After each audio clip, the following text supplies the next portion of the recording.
You guys know what happens to wooden boats that no longer float?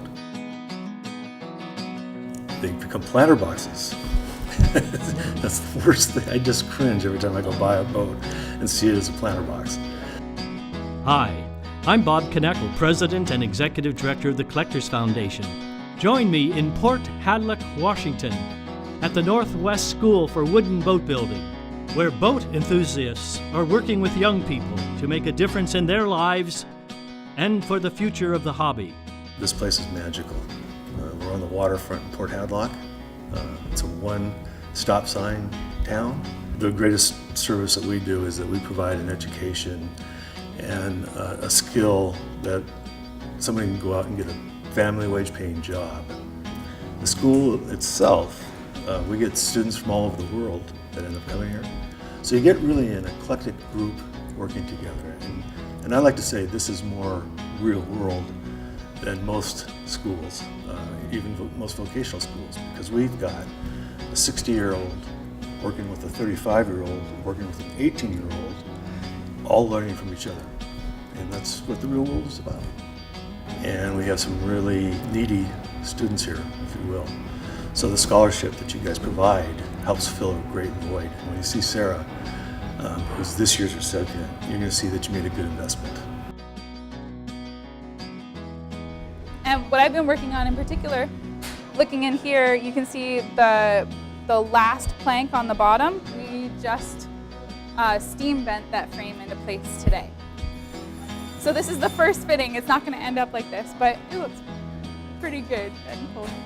My name's Sarah Felder, and I am this year's recipient of the Collectors Foundation scholarship to come here to boat school.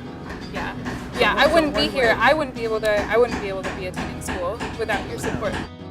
I got into boats through sailing. I started working on tall ships.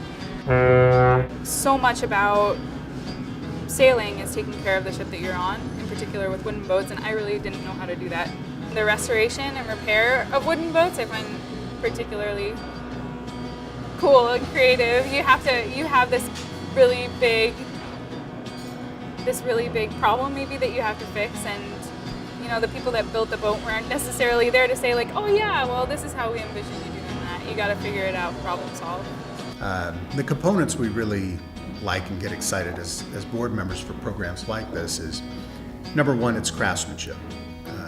Here's an opportunity for young people, and again, when we say young, not just chronologically young, of course, people that are eager to learn, and these programs do that. And additionally, there's a tremendous amount of synergy amongst the student body that we really like to hear about, because they not only with our scholarships, they not only do the work, they're fortified by finding an outside resource that believes in them.